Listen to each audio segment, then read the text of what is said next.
Have you ever asked yourself, what would Jesus do? It's a question people have been asking for 2,000 years, and it's every bit as important now as it was then. So, what would Jesus do? Well, we don't have to guess. Jesus showed us and told us himself. Love God, love others. So, when your brother is sad, you can love by listening and encouraging.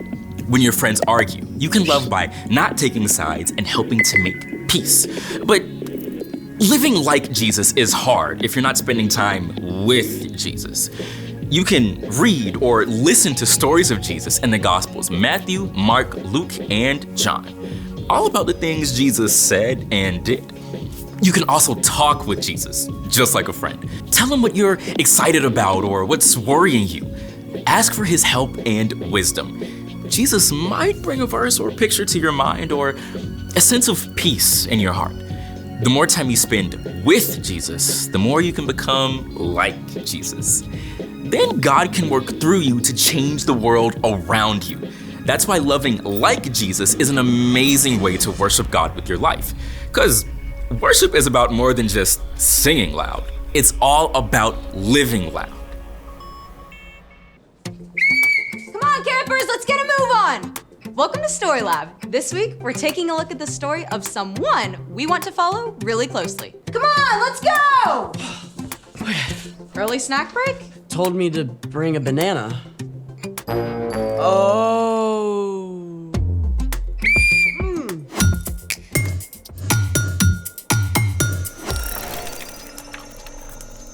Hey, I'm Skylar. And I'm Sebastian. This summer, we're talking about what it looks like to live like Jesus. And we're getting ready to help with STEAM Camp. Just practicing. To be clear, this is not STEAM Train Camp. STEAM Camp is all about science, technology, engineering, arts, and math. So many amazingly awesome activities to set up. I mean, with all this awesomeness to come, I feel like we should look a little more awesome. What'd you have in mind? Well, what's a camp without tie-dye shirts? I see your tie-dye. I raise you, ice dye. What? Let's make it. For today's experiment, we're creating extraordinary shirts. Using ice.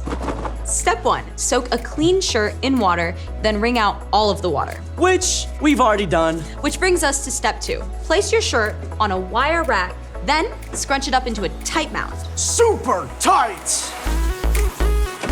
Then use rubber bands to keep it in place. Don't even think about it. Okay, step 3, cover your shirt completely with ice. This ice is pretty cold. It's frozen water. What do you expect?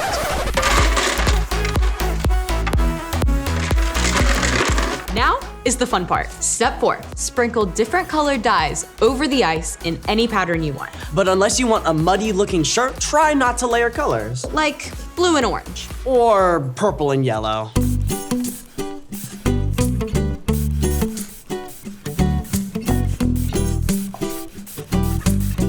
Okay, so now what?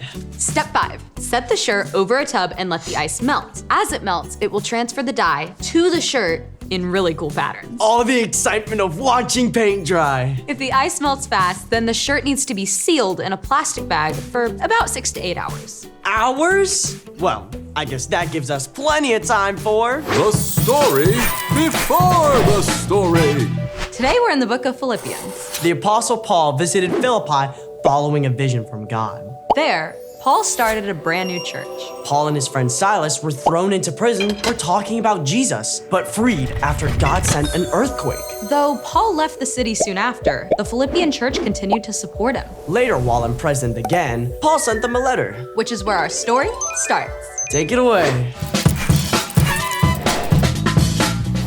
Hey everyone, I'm Padma. Paul wrote his letter to the Philippians because he had a deep desire to see them become even more like Jesus. Paul gave the Philippians this incredible wisdom for how to treat each other. As you deal with one another, you should think and act as Jesus did. As you deal with one another, you should think and act as Jesus did. Wow. Paul said that our work is to think what Jesus would think and do what Jesus would do. I mean, where do we even start with such an epic quest? Paul went on to explain. In his very nature, he was God. Jesus was equal with God, but Jesus didn't take advantage of that fact. Instead, he made himself nothing. He did this by taking on the nature of a servant. He was made just like human beings. He appeared as a man. Think about it. Jesus is God's son. And with every bit of God's power, God created everything from the farthest galaxies to the tiniest microbe, all through Jesus. Paul wrote in Colossians that Jesus actually holds everything together. Mind blown. But Jesus chose to set all of that aside to take on the limits of a human being. He chose to walk hundreds of miles from town to town on his own sore feet. Jesus chose to get hungry and thirsty, to become exhausted after long days of clamoring crowds, to be misunderstood and face ridicule. Jesus humbled himself. He put others, everyone, ahead of his own needs and wants. Paul wrote, He was humble and obeyed God completely. He did this even though it led to his death. Even worse, he died on a cross. Jesus gave up his own life to take the consequences of our sin, of the wrong things that we've done. And when Jesus returned to life, he made it possible for us to be restored to relationship and live forever with God. Whew! With all of that in mind, living like Jesus can seem, well, impossible. You promise yourself that today is the day you won't fight with your sibling, but then, I can't believe you did that. yeah, we all know how that goes. But here's the amazing thing. God knows that we can't just try harder and automatically and think and act like Jesus. Learning to live like Jesus takes a lifetime, but you can start or restart the journey anytime. The first step is simply to choose to follow Jesus, to tell God that you want to turn away from living for yourself and start living like Jesus. But you can't live like Jesus until you know Jesus. That means spending time with him. The best place to start is by discovering the amazing things Jesus did. You can read or listen to the stories of Jesus' life in the Gospels, Matthew, Mark, Luke, and John. You can also spend time with Jesus simply by taking a few minutes each day to sit quietly, breathe deep, and ask Jesus to be with you and talk with you. You probably won't hear an out loud voice, but Jesus may give you a sense of peace or a picture or even a verse or phrase. Not sure if what you just heard is Jesus? Well, if it's wiser or kinder than what you would usually do, it's probably Jesus. You can also spend time with Jesus when you gather with friends who love him too. Jesus said that when people are gathered together, talking and thinking about him, he's there in a special way. When you spend time with Jesus, you won't have to try harder to act like him. Instead, over time, you will become more and more like Jesus on the inside.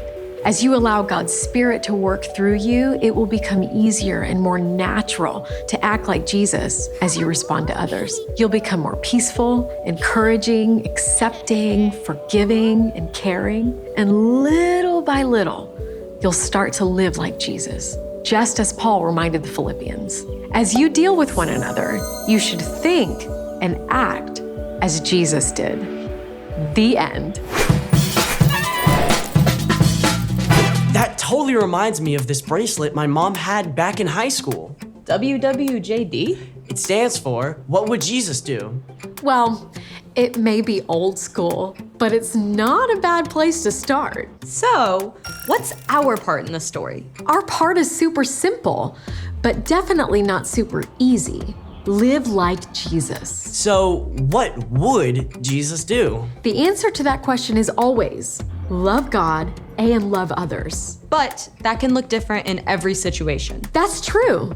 That's why it's so important for us to start by getting to know Jesus and spending time with him. You know what happens when you start hanging out with someone a lot? Oh, you start to say the same stuff. You might start to like the same things or even get the same ideas. Exactly. That's what happens when you spend time getting to know Jesus. You start to think and act more like Jesus. And you don't have to do it on your own. That's right. When we stay connected to Jesus, God can actually work inside of us to change the world around us. Sounds like a win-win to me. Me too. Me three. You did not just say that. For real. See you next time. So here's the thing. Live like Jesus. The more time you spend with Jesus, the more God can work through you. To color the world around you. Speaking of color, are the shirts done yet? Not even close. But the ones I did yesterday are finished. These are incredible. I suddenly feel like eating rainbow sherbet. Camp mode activated. Thanks for joining us in the Story Lab. See you next time. Do you want to ice dye some bandanas too? Of course. Let's go.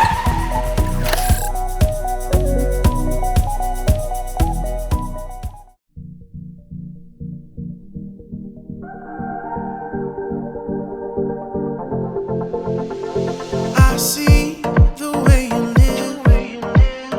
I see the way you love. I want to live like you. Oh, I want to love the way you do.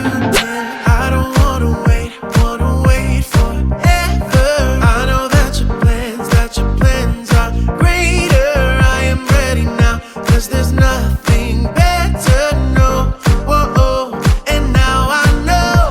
Oh, I wanna live fully alive. Oh, I wanna live fully alive. I wanna live for you in everything I do. 'Cause I wanna live fully alive.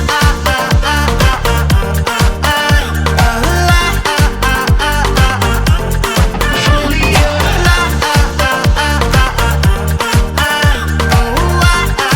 I wanna live. I see the way you live. I see the way you love. And I want to live like you. Oh, I want to love the way